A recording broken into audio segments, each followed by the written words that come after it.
तो नमस्कार, स्वागत है आप सभी का एक बार फिर से A1 बैंकिंग क्लासेस के ऑफिशियल यूट्यूब प्लेटफॉर्म पर।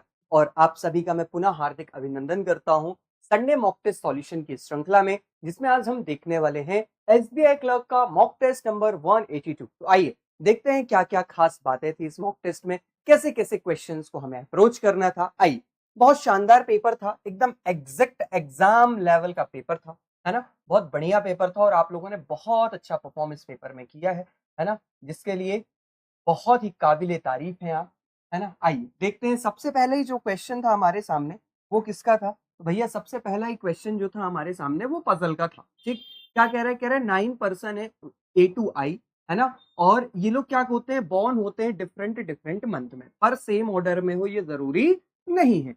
अब वो महीने कौन कौन से हैं तो उनके नाम दे दिए गए हैं, जनवरी से लेकर के ये दिसंबर और जो जो भी है, ठीक है ना। उसके बाद यहां से स्टार्ट कर रहा है कंडीशन। तो जैसे ही हमें पता चला कि ये किसका सवाल है, ये सवाल है हमारे पास मंथ बेस्ड पजल का। तो आइए सबसे पहले तो एक डायग्राम ड्रॉ कर लिया जाए, है ना। सबसे पहले क्या ड्रॉ कर ले, डायग्राम ड्रॉ कर ले। ठीक, अब आप फटाफट बना लेते हैं भैया। 1, 2, 3, 4, 5, 6, 7 और ये नीचे 8। ठीक, कौन कौन से महीने हैं जरा देखना। तो सबसे पहले है क्या, जनवरी है, क्या है, जनवरी है। फिर फरवरी है, ठीक। उसके बाद क्या है, उसके बाद है मार्च। फिर अप्रैल है, अप्रैल के बाद क्या है भैया, जून है और जुलाई है। फिर जुलाई है, जुलाई के बाद अगस्त है, अगस्त के बाद सितंबर है। सितंबर के बाद क्या है, सितंबर के बाद दिसंबर। ठीक, इतने महीने मुझे टोटल दिए हुए, ठीक है। आ जाओ अब कंडीशंस पढ़ते हैं और देखते हैं क्या कह रही हैं इसकी कंडीशन।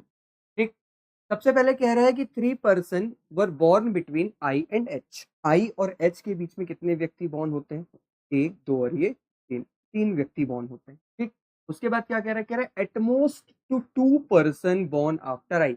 कह रहा है ज्यादा से ज्यादा दो लोगों का जन्म आई के बाद होता है। मतलब आई कहाँ कहाँ आ सकता है, तो आई अगस्त सितंबर और दिसंबर में आ सकता है ना। आई अगस्त सितंबर और दिसंबर में आ सकता है। ठीक, चलो आगे पढ़ते हैं क्या कह रहा है G was born just before C and just after E, who was born in the month having 30 days. कह रहा है जी जो है ना वो किसके तुरंत पहले, तो सी के तुरंत पहले, है ना। जी जो है वो सी के तुरंत पहले पैदा होता है। एंड एंड मतलब किसकी बात कर रहा है, जी की। एंड जस्ट आफ्टर ई, और ई के कहां पर, तुरंत बाद। अच्छा, कह रहा है हु वॉज, हु मतलब किसकी बात कर रहा है, ई की। ये 30 दिन वाले महीने में पैदा होता है। ठीक, आ जाओ और देखते हैं और क्या दिया। कह रहा है number of person born after V is one more than the number of person born between D and A। कह रहा है जितने लोग बी के बाद पैदा होते हैं ना वो एक ज्यादा है, बी के बाद जितने पैदा होते हैं वो क्या है, एक ज्यादा है। किससे एक ज्यादा है, तो जितने लोग ए और डी के बीच में है। चलो अब अगर इतनी बातें मुझे पता है तो मुझे एक चीज तो क्लियरली दिख रही है कि तीन संभावनाएं लेनी पड़ेंगी। आ जाइए, तीन संभावनाएं लेते हैं और फटाफट इसको कंप्लीट करते हैं, ज्यादा टाइम लगाने की आवश्यकता नहीं है। ठीक, सबसे पहले तो आई से ही शुरुआत करते हैं। आई को मैंने यहां रख लिया, एक बार आई को यहां रख लिया और एक बार आई सबसे नीचे आ सकता है। तीन व्यक्ति हैं तो भैया एच यहाँ आ गया, एच यहाँ आ गया और एच कहाँ आ गया, एच यहाँ आ गया। ठीक, अब बोला क्या था, बोला ये था कि ई जी और सी ये तीनों एक साथ आएंगे और जो ई है वो 30 दिन वाले महीने में पैदा होता है। अब इस वाले डायग्राम में देखूं तो ई जी और सी को रखने की तो जगह यही है, ई जी और सी। अच्छा, अप्रैल में 30 दिन होते हैं, ये भी मुझे क्लियर है। ठीक, अब अगर इस वाले में देखूं, इस वाले डायग्राम में, तो ई जी और सी को रखने की जो जगह है वो ऊपर भी है, यहाँ इन तीन प्लेस पर और इन तीन प्लेस पर अगर मैं ई को यहाँ रखता हूँ जनवरी में, तो जनवरी में जो दिन होते हैं वो कितने होते हैं, 31 होते हैं। तो ये वाली बात तो फिर गलत हो जाएगी। अच्छा, यहाँ पर क्या है, जून, जून में कितने होते हैं, 30। तो ई जी और सी जो होगा वो यहीं पर आएगा। ठीक, अब इसके बाद अगर आगे मैं देखता हूं तो इस वाली संभावना में यहां रख सकते हैं, इन तीन जगह पर रख सकते हैं ई जी और सी को, या इन तीन जगह पर रख दीजिए, या इन तीन जगह पर रख सकते हैं। अगर मैं देखूं तो यहाँ पर 31 दिन, यहाँ पर 28 दिन, यहाँ ऊपर तो आएगा नहीं। यहाँ पर देखा जाए तो 31 दिन होते हैं जुलाई में, तो यहाँ भी नहीं आएगा। मतलब ये वाली बात तो क्या है, ये वाली बात तो सरासर गलत है, इस बात का कोई भी आधार अस्तित्व नहीं है। ठीक, अच्छा, अब इस वाली इन दोनों संभावनाओं में अगर हम देखते हैं तो क्या कह रहा था, बी के नीचे जितने वो एक ज्यादा है, जितने किसके बीच में, ए और डी के बीच में है, तो ठीक है। आगे देखते हैं और कुछ दिया है क्या। अच्छा, यहां पर लिखा था हु किसकी बात कर रहे हैं, ए की, who was not born in the month having odd number of days. A जो है ऑड नंबर ऑफ डेज वाले महीने में पैदा नहीं होता, मतलब इवन में होगा। ए जो होगा वो कब होगा, even, even number of days वाले महीने में पैदा होगा। चलो अब देख लेते कहां कहां इवन डेज हैं। अगर यहां पर मैं देखूं ना तो ए को रखने की जो जगह है वो 1 2 3 और ये 4 जगह है ना। अब इसमें इवन डेज वाले दिन महीने कौन कौन से हैं, इवन डेज वाले महीने कौन कौन से हैं, तो देखता हूं तो एक तो सितंबर है और दूसरा कौन सा है, फरवरी है। इसमें 30 दिन होते हैं, इसमें 28 दिन होते हैं। यहां पर देखा जाए तो रखने की जो जगह है ए को वो कहां पर है, तो यहाँ दिसंबर 31 दिन नहीं भैया, मार्च 31 दिन नहीं, जनवरी 31 दिन नहीं, 28 दिन वाले में रख सकते हैं। तो ए जो होगा वो कहां पर आएगा, यहां पर आ जाएगा। ठीक, अच्छा, कह रहा था कि ए और डी के बीच जितने हैं उससे एक ज्यादा बी से नीचे है। अब देखो डी को मैं कहां कहां रख सकता हूँ, डी को रखने की 3 जगह है मेरे पास। डी को अगर यहां रखता हूं तो ए और डी के बीच 0, अगर मान लीजिए डी को मैं यहां रखता हूं तो ए और डी के बीच कितने हैं, 0%, मतलब बी के नीचे 1% होना चाहिए। यहां पर बी को नहीं रख सकते, बात गलत हो जाएगी भैया, डी सबसे ऊपर तो नहीं आएगा। ठीक, अच्छा, डी को यहां भी नहीं रख सकते। डी को अगर मैं यहां पर रखता हूं तो देखो ए और डी के बीच कितने हैं, तो 1 2 3 4 5 और ये 6% है ए और डी के बीच। बी को रखने की जो जगह है वो कहां हो सकती है, तो 7% उसके नीचे आने चाहिए बी के। तो 1 2 3 4 5 6 और ये 7 यहां पर आना चाहिए बी को। क्या आ पा रहा है, नहीं, तो ये वाली बात भी क्या हो गई, गलत हो गई। इस वाली बात का भी कोई भी आधार अस्तित्व व्यक्तित्व नहीं बचा। अब एक ही लास्ट फाइनल कंडीशन बची, इसमें हम फुलफिल करा देते हैं। ठीक है, चलो आओ देखो कहां कहां रख सकता हूं मैं ए को। एक जनरल सी बात सोच करके अगर मैं ए को रखूं तो देखो कहां रखता हूं।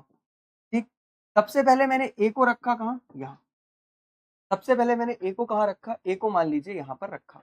ठीक, अब बी और डी की बात कर लेते हैं। अब डी को अगर मैं यहां रखता हूं तो बी कहां आ जाएगा, यहां पर आ जाएगा, है ना। बी को अगर मैं यहां रखता हूं तो डी कहां आ जाएगा, यहां पर आ जाएगा। ये एक बात हम कर सकते हैं, कोई भी दिक्कत इस बात में हमको नहीं है। ठीक, और क्या कर सकता हूं मैं, और क्या हो सकता है, क्योंकि ए को यहां पर भी तो रखा जा सकता है। ठीक, ए को अगर यहां पर रखते हैं तो क्या होगा, देखते हैं ये।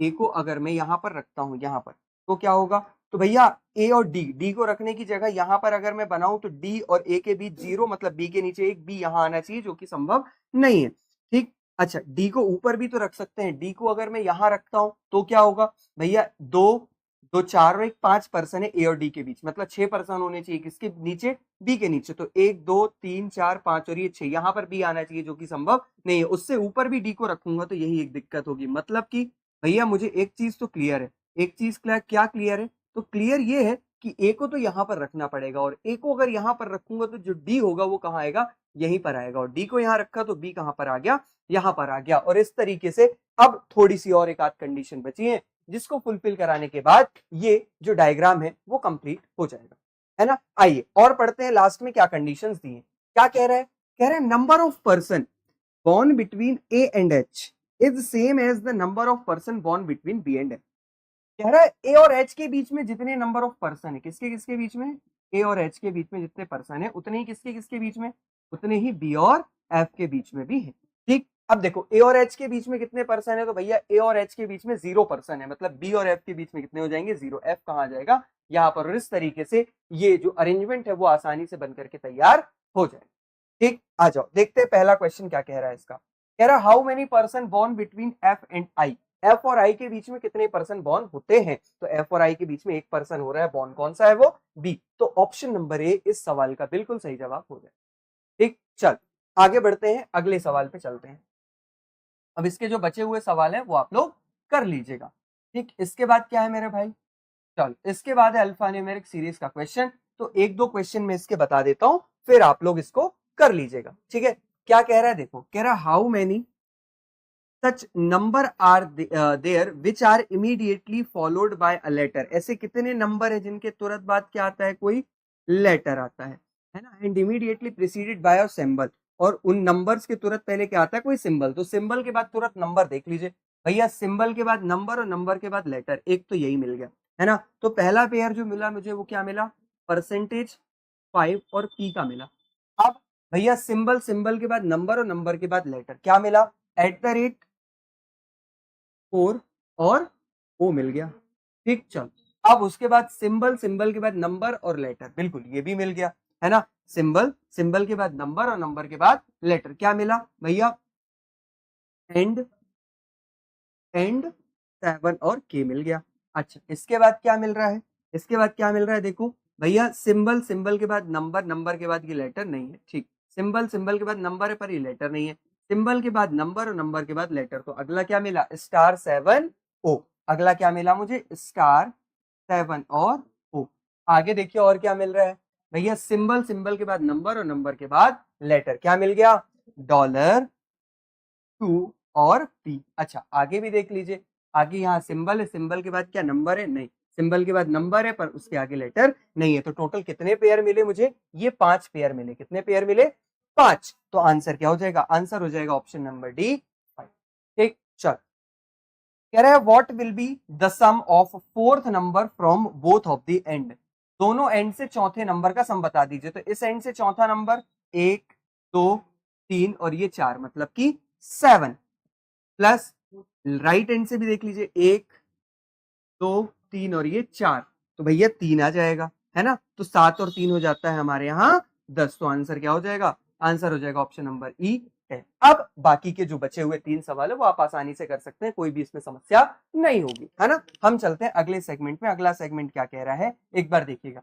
अच्छा, 10वें नंबर का जो सवाल है उसमें आपको हेलोरियस का क्या बताना है, अल्फाबेटिकल फॉरवर्ड बैकवर्ड का सवाल है, मतलब कि पेयर फॉर्मेशन का, तो ये आप लोग कर लीजिएगा।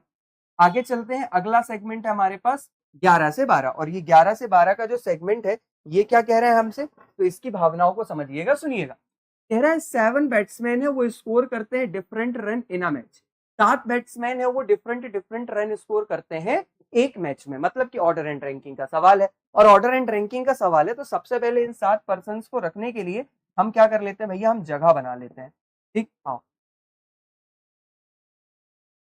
ठीक, 1 2 3 4 5 और ये 6, 7 6 5 4 3 2 और 1।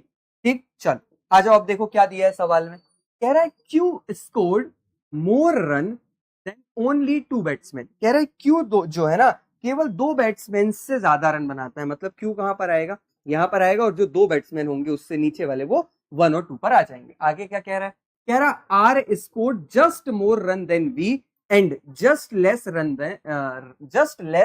Then S. आर जो है जस्ट मोर स्कोर करता है किससे, तो भैया वी से, है ना। एंड, एंड किसकी बात कर रहा है, आर की, और जस्ट लेस स्कोर करता है किससे, एस। ठीक, आगे क्या कह रहा है, कह रहा हु मतलब किसकी बात कर रहा है, एस की। Who scored less run than P, जो एस है ना वो कम रन स्कोर करता है किससे, टी से। कह रहा है T score more run than U, T जो है वो ज्यादा रन बनाता है किससे, यू से। टी जो है वो ज्यादा रन बनाता है किससे, यू से।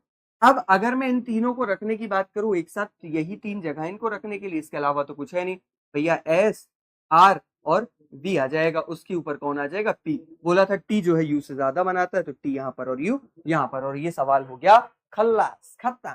चल आ जाओ, देखो कह रहा who is second highest scorer, second highest scorer कौन है भैया, एस बाबू है, तो एस कहां पर है, ऑप्शन नंबर बी में है। एस जो है वो कहां पर है, ऑप्शन नंबर बी में है हमारे पास, है ना। चलो आगे बढ़ते हैं, अगला सवाल देखते हैं। अब बाकी का ये जो एक सवाल बचा है ये आप लोग कर लीजिएगा। उसके बाद का सवाल क्या कह रहा है, तो 13 to 17 है हमारे पास, अगेन एक किसका सवाल, तो पजल का सवाल है ना। किसका सवाल है, पजल का सवाल है, तो आओ बनाते हैं। क्या कह रहा है, तो कह रहा है 8 बॉक्सेस, बॉक्स बेस्ड पजल है, cap one above in another self such that bottommost box is numbered as 1 and just above is numbered as 2 and so on till topmost box is numbered as 8। ठीक, अब उसके बाद condition, तो सबसे पहले इनको रखने की जगह बना ले, है ना। आ जाओ जगह बना लेते हैं। क्या कह रहा है देखो, 1 2 3 4 5 6 और ये 7, है ना। अब फटाफट नंबरिंग कर लीजिए, 8 7 6 5 4 3 2 और 1। ठीक है, आ जाओ मेरे भाई बनाते हैं। क्या कह रहा है, कह रहा है more than 4 person are kept between box S and Q which is kept below number 4। कह रहा है एस और क्यू के बीच में कितने हैं, तो 4 से ज्यादा, एस और क्यू के बीच में कितने हैं, तो 4 से ज्यादा बॉक्स हैं, है ना।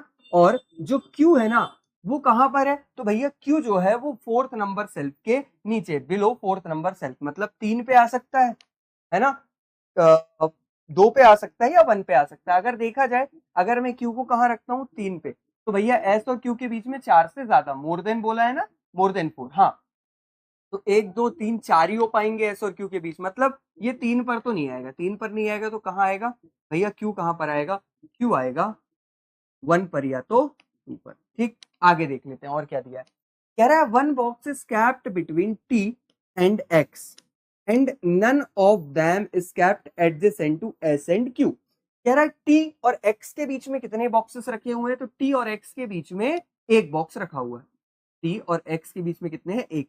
और इन दोनों में से कोई भी किसका नेबर नहीं है, एस का और क्यू का नेबर नहीं है।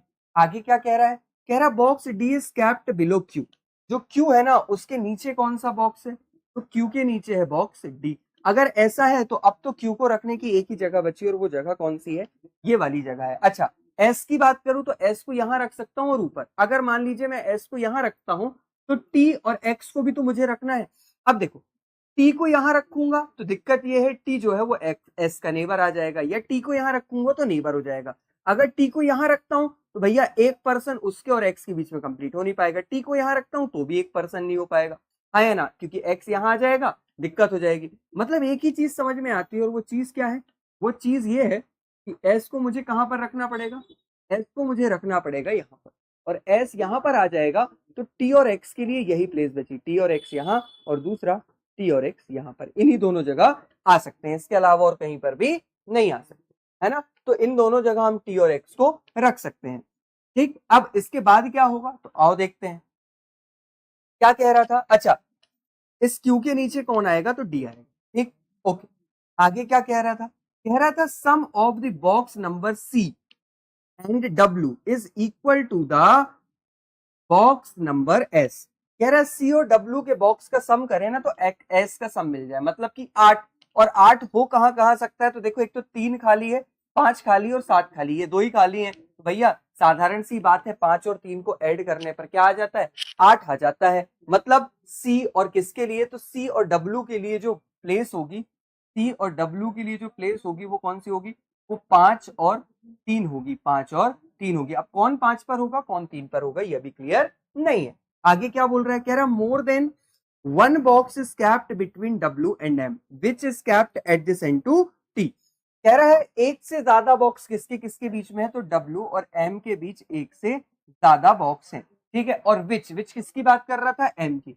एम किसका नेबर है, तो एम जो है वो टी का नेबर है। अब देखो कहां कहां रख सकता हूं, अगर मैं देखूं तो भैया एम को रखने के लिए मेरे पास एक ही जगह है और वो ये है, और एम अगर टी का नेबर है, एम अगर टी का नेबर है तो भैया टी कहाँ आएगा, टी तो यही आएगा, है ना। तो भैया आओ बना लेते हैं हम इसको, अब तो बन जाएगा आसानी से। यहाँ पर भैया एक्स नहीं आएगा, क्या नहीं आएगा, यहाँ पर क्या नहीं आएगा, यहाँ पर एक्स नहीं आएगा, यहाँ पर एक्स नहीं आएगा, है ना। और यहाँ पर क्या नहीं आएगा, तो यहाँ पर टी नहीं आएगा, एक्स आ जाएगा। ठीक, अब अगर बनाया जाए तो क्या बनेगा, देखो जरा क्या बनेगा, देखो, है ना, देखो क्या बनेगा, यहाँ पर टी आ गया, यहाँ पर एक्स आ गया। बोला था कि डब्ल्यू और किसके बीच में, तो डब्ल्यू और एम के बीच में एक से ज्यादा है, तो डब्ल्यू यहाँ आ गया, और एक बचा कौन, बचा कौन, सी। सी कहाँ आ जाएगा, यहाँ पर। इस तरीके से ये जो अरेंजमेंट है वो आसानी से बनके तैयार हो जाएगा। इस वाली प्लेस पर 4th पर क्या आया है, एक्स, और 6 पर क्या आया है, टी आया है। बात खत्म हो गई। क्लियर है क्या इतनी बात मेरी, चलो बहुत अच्छी बात है। आगे देखो क्या बोल रहा है, पहला सवाल क्या कह रहा है, कह रहा है how many boxes are kept above M. M के अबव कितने बॉक्स है, तो भैया एक ही आंसर क्या हो जाएगा, ऑप्शन नंबर बी इसका सही जवाब हो जाएगा। ठीक, ऑप्शन नंबर बी इसका बिल्कुल सही जवाब हो जाएगा। क्लियर है क्या आपको इतनी कहानी मेरी, अरे बोलो क्लियर है क्या, चल बहुत अच्छी बात है अगर क्लियर है तो, है ना। आ जाइए आगे चलें, क्या आगे चलें, चल आगे चलते हैं, देखते हैं और क्या बोल रहा है। ठीक है, आगे चलते हैं, देखते हैं और क्या बोल रहा है। अगले सवाल पे चलते हैं। अगला सवाल क्या है, देखो जरा। अगला सवाल क्या है, अब इसके बचे हुए सवाल आप कर लीजिएगा, है ना, कर ही लेना, छोड़ रहा हूं तुम्हारे भरोसे, अब तुम्हारे हवाले वतन साथियों। ठीक, आ जाओ। अब बोल क्या रहा है, देखो भैया डायरेक्शन का सवाल है, कह रहा है a person going to his office from his home. एक पर्सन जो है अपने घर से ऑफिस की तरफ जाता है। ठीक, कह रहा है he walk 4 meter south from his house home and reach at point end. ठीक, चल यहाँ पर भैया किसी आदमी का घर है, होम है ना, और यहाँ से साउथ की तरफ वो कितने मीटर चलता है, 4 मीटर, और कहाँ पहुंचता है, पॉइंट एन पर पहुंचता है। ठीक, आगे क्या कह रहा है, कह रहा है now he take a right turn. अब यहां से क्या करता है, वो राइट टर्न लेता है and reach point M after walking 2 metre more than the previous distance. अब इसके बाद वो क्या करता है, तो इसके बाद भैया वो राइट टर्न लेता है ना, क्या करता है, राइट टर्न लेता है, राइट टर्न लेता है, राइट टर्न लेगा मतलब कि किस तरफ आएगा, इस तरफ आएगा, और इससे 2 मीटर ज्यादा मतलब कि 6 मीटर की डिस्टेंस तय करेगा और यहाँ कहीं पर पॉइंट एम पर पहुंच जाएगा। आगे क्या कह रहा है, देखो आगे कह रहा है कि from point M he walk 8 metre in north and reach point A. अब यहां से वो क्या करता है, तो 8 मीटर नॉर्थ की तरफ जाता है, कितने मीटर, 8 मीटर नॉर्थ की तरफ जाता है, तो यहाँ कहीं पर पहुंचेगा 8 मीटर नॉर्थ, और ये जो पॉइंट है वो पॉइंट कौन सा था, तो पॉइंट था ए। ठीक, चलो अब इसके बाद क्या कह रहा है, देखो इसके बाद कह रहा है कि then he take a left turn and walk 5 metre to reach point B. अब उसके बाद क्या करता है, लेफ्ट टर्न लेता है, लेफ्ट टर्न लेगा मतलब कि किस तरफ आएगा, इस तरफ, और 5 मीटर चल करके कहां पर पहुंचा, पॉइंट टी पर पहुंचा। ठीक, चलो आगे क्या कह रहा है, now he take a right turn and turn now he take a right turn and walk 10 metre to reach office. अब वो राइट टर्न लेगा, राइट टर्न लेगा मतलब कि ऊपर की तरफ जाएगा, और यहाँ कहीं पर 10 मीटर चल के कहाँ पहुंच जाएगा, ऑफिस पहुंच जाएगा, कहाँ पहुंच जाएगा, ऑफिस पहुंच जाएगा। इस तरीके से कुछ डायग्राम आपका बना होगा। ठीक है, चलो आओ देख लेते हैं क्या कह रहा है, कह रहा है in which direction person office with respect to home.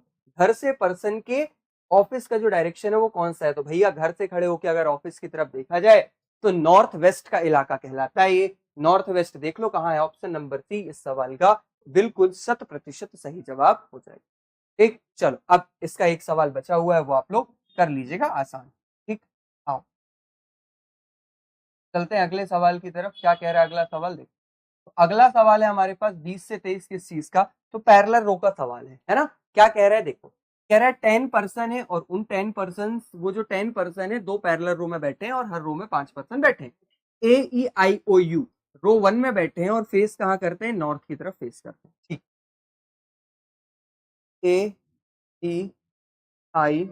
AEIO और यू रो 1 में बैठे हैं और कहाँ देखते हैं, नॉर्थ की तरफ देखते हैं।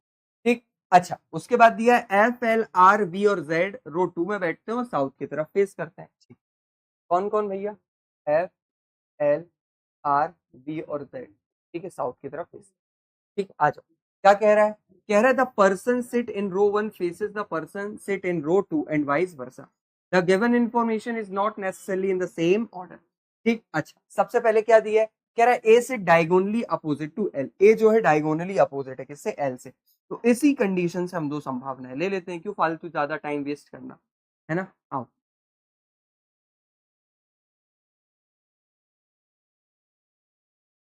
1 2 3 4 और ये 5, 1 2 3 4 और ये 5।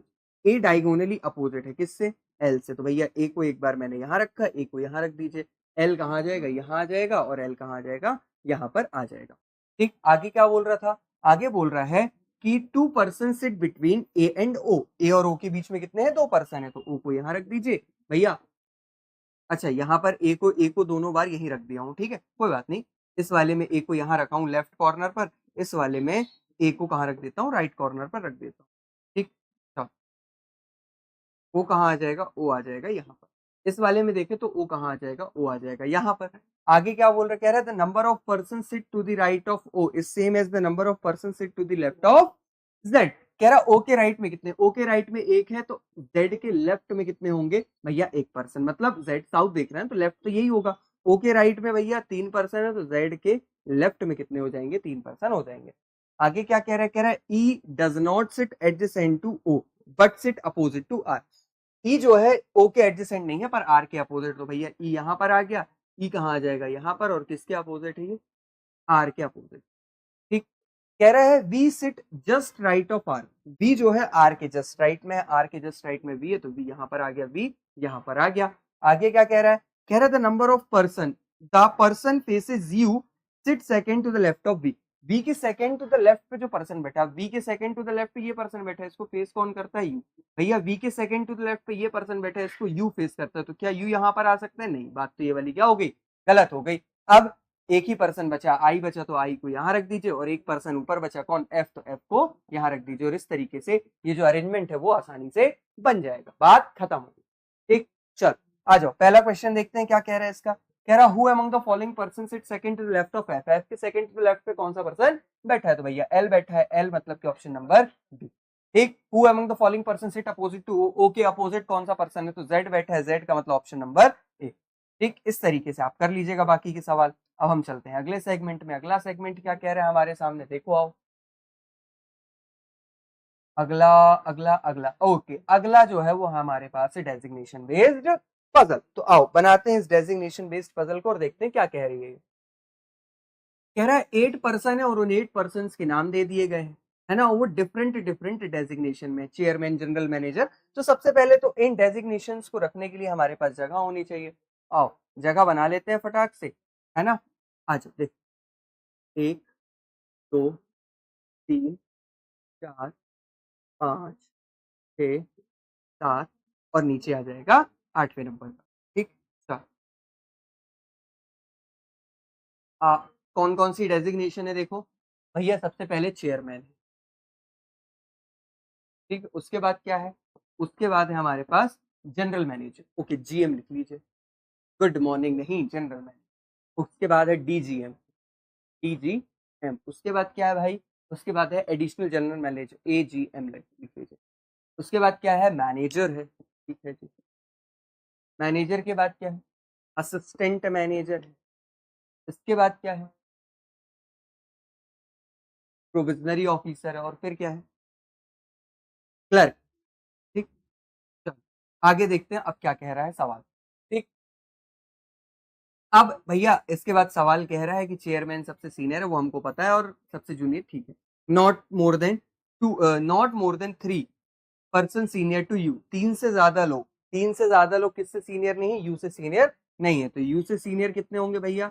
3 होंगे या 3 से कम होंगे। ठीक, कह रहा है U is neither designated as chairman and general manager, U जो है वो चेयरमैन नहीं है और जनरल मैनेजर नहीं है, है ना। यू जो है वो चेयरमैन नहीं है, तो यू यहाँ नहीं आएगा, यू यहाँ पर भी नहीं आएगा, है ना। क्या कह रहा था? Not more than 3 person senior to, not more than 3 person senior to U, U से सीनियर 3 से ज्यादा लोग नहीं है, ठीक है। तो 3 से कम लोग होंगे यू से सीनियर। तो भैया अगर यू से सीनियर 3 से कम लोग हैं तो यू चेयरमैन और जनरल मैनेजर तो हो नहीं सकता, है ना। लिखा था, है ना, कि यू जो है वो क्या नहीं होगा? तो यू जो है वो चेयरमैन भी नहीं होगा और जनरल मैनेजर भी नहीं होगा। अगर नहीं होगा तो यू को रखने के लिए जगह बची मेरे पास, वो कहाँ बची भैया? यू हो सकता है डीजीएम मतलब डेप्यूटी जनरल मैनेजर, और एडिशनल जनरल मैनेजर मतलब कि यहाँ पर आ सकता है। ठीक, आगे क्या कह रहा है? कह रहा है only 2 person one born between U and R, U और आर के बीच में कितने हैं? 2 पर्सन। तो इस वाले में तो आर क्लियर है, यहाँ पर आएगा, यहाँ पर आर यहाँ पर भी आ सकता है और ऊपर भी आ सकता है। ठीक है, देखते हैं आगे क्या कह रहा है। आगे कह रहा है कि V is just senior to R, अगर वी आर से जस्ट सीनियर तो आर ऊपर तो आएगा नहीं भैया, कहां पर आएगा? आर यहाँ आ गया और वी यहाँ पर आ गया। आगे क्या कह रहा है? कह रहा है the number of person junior to R is 1 less than the number of person senior to T, कह रहा है आर से जूनियर जितने पर्सन है वो एक कम है। किससे एक कम है? तो जितने सीनियर है टी से। आर से जूनियर भैया 1 है तो टी से सीनियर 2 हो जाएंगे, आर से जूनियर 2 है तो टी से सीनियर 1 2 3, मतलब टी कहाँ आ जाएगा? यहाँ पर आ जाएगा। आगे कह रहा है S is just senior to P, S जो है जस्ट सीनियर है किससे? पी से। तो भैया एस अगर जस्ट सीनियर है पी से तो इस वाले में तो एस और पी को यहीं रख सकते हैं और इस वाले में यहाँ पर भी और नीचे भी रख सकते हैं, है ना। आगे देख लो और क्या दिया है। कह रहा है 2 person are designated between P and Q, P और क्यू के बीच में कितने पर्सन डेजिग्नेटेड है? 2 पर्सन। तो क्यू कहाँ पर आ जाएगा? यहाँ पर। इसमें मैं एस और पी को यहाँ रखूं या एस और पी को यहाँ रखूं? पी और क्यू के बीच में 2 पर्सन नहीं करा सकता, तो ये वाली बात तो क्या है? गलत। और ये वाली क्या है? बिल्कुल सही। अब दिया क्या क्या था? तो भैया पी हो गया, क्यू हो गया, आर हो गया, क्या? हाँ हो गया, S T U V W बचा हुआ है, तो डब्ल्यू कहां पर आ जाएगा? डब्ल्यू आ जाएगा यहाँ पर। और इस तरीके से ये जो सवाल है वो आसानी से बन करके तैयार हो जाएगा। ठीक है, बात समझ में आई आपको क्या? है ना, शानदार सवाल था या नहीं था? शानदार सवाल था या नहीं था? आओ देखते हैं सवाल का पहला क्वेश्चन क्या कह रहा है इस क्वेश्चन, है ना। इस पजल का पहला क्वेश्चन जो है वो क्या कह रहा है, कह रहा how many person are senior to the one who just junior to R, R से जस्ट जूनियर कौन है, डब्ल्यू, और डब्ल्यू से सीनियर कितने, तो भैया 7 लोग हैं, कितने हैं 7, मोर देन 5 दिया है, तो आंसर क्या हो जाएगा ऑप्शन नंबर डी। कह रहा who among the following person is designated as manager, manager के पद पर कौन है, क्यू है, क्यू क्या दिख रहा है, बिल्कुल ऑप्शन नंबर सी क्यू, बात खत्म। ठीक, चलिए आगे बढ़ते हैं, अगले सेगमेंट में चलते हैं। अब इसके बचे हुए सवाल आप लोग कर लीजिएगा, है ना, इसके बचे हुए सवाल जो है आप कर लीजिएगा। 28वें नंबर पर क्या है, मीनिंगफुल वर्ड है, ये भी आप बना लेना, है ना, कोई भी दिक्कत नहीं है। फिर क्या है भैया, तो उसके बाद है 29 से 33। अगेन अल्फा न्यूमेरिक सीरीज के 2 क्वेश्चन पूछ लिए गए, एक अल्फा न्यूमेरिक सीरीज 6 से 10 में था और दूसरा है किसमें, 29 से 33 में, है ना। और अल्फा न्यूमेरिक सीरीज में आपको बार बार बोलता हूँ क्लर्क के लिहाज से बहुत इंपॉर्टेंट टॉपिक है ना। तो चलो ये न्यूमेरिक सीरीज का पैटर्न है, 1-2 सवाल मैं आपको बता देता हूँ, बाकी आप लोग कर लीजिएगा, कोई भी ऐसी बहुत बड़ी दिक्कत इसमें नहीं है, सारा खेल केवल लैंग्वेज का है। कह रहा है if we arrange all number, number क्या है, नंबर मतलब इस पूरे 435 की बात कर रहा है ना, is decreasing order from right to left, कह रहा है इन नंबर्स को ना डिक्रीजिंग ऑर्डर में लगाइए, कैसे, तो राइट से लेफ्ट, है ना, सबसे बड़ा राइट में, उससे छोटा, फिर उससे छोटा, फिर उससे छोटा, फिर सबसे छोटा, है ना।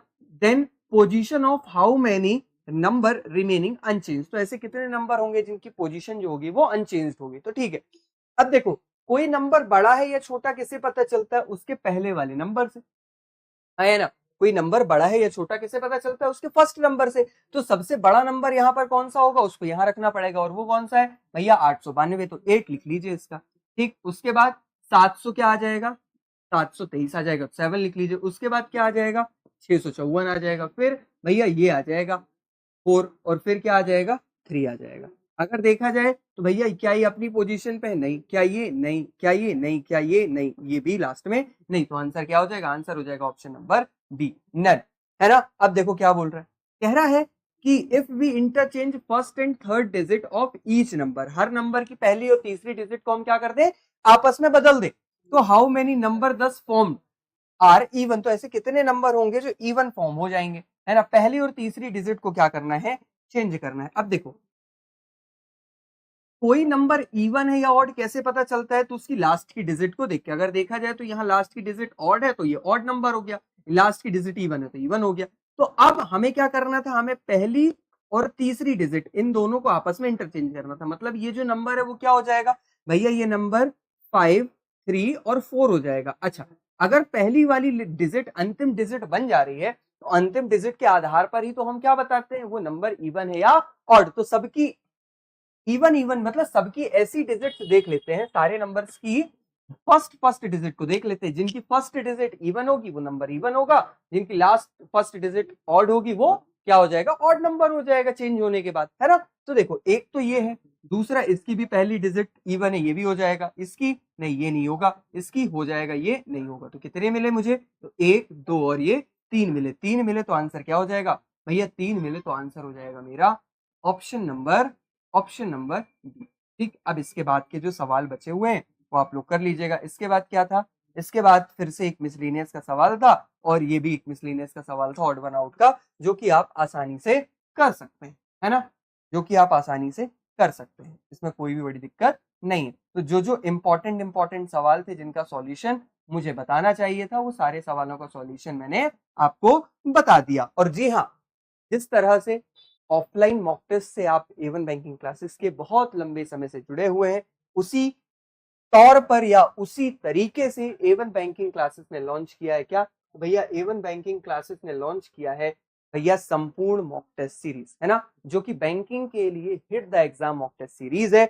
इसमें केवल और केवल बैंकिंग से रिलेटेड कंटेंट को ही समाहित किया गया और बहुत ही प्रीमियम मॉक टेस्ट सीरीज है। तो फटाफट जाइए इसको परचेज करिए, आज इसका अंतिम दिवस है इन प्राइजेस का, क्योंकि अब आगे आने वाले 24 घंटे में ये जो प्राइसेस है वो इंक्रीज हो जाएंगे। तो फटाफट जाइए प्ले स्टोर में ऐप डाउनलोड करिए एवन बैंकिंग क्लासेस का, और उसके बाद फटाक से सीरीज को एनरोल कर लीजिए। क्यों, क्योंकि 2026 में जितने बैंकिंग एग्जाम आने वाले हैं उनके लिए ये टेस्ट सीरीज बहुत ही ज्यादा महत्वपूर्ण है। ठीक, तो चलिए अब आप सभी से मुलाकात होगी अगले संडे के टेस्ट सॉल्यूशन के साथ।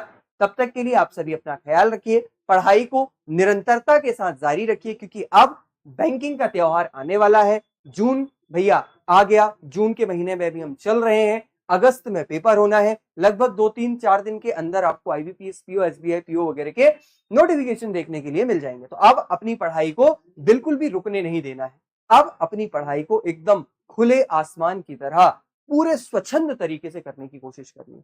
ठीक, तो चलिए आप सभी से मुलाकात होगी अगले संडे के टेस्ट सॉल्यूशन के साथ। तब तक के लिए आप सभी लोगों का बहुत बहुत धन्यवाद। अपना और अपनों का ख्याल रखें और साथ ही पढ़ाई को बिल्कुल भी हल्के में ना लें। Thank you so much.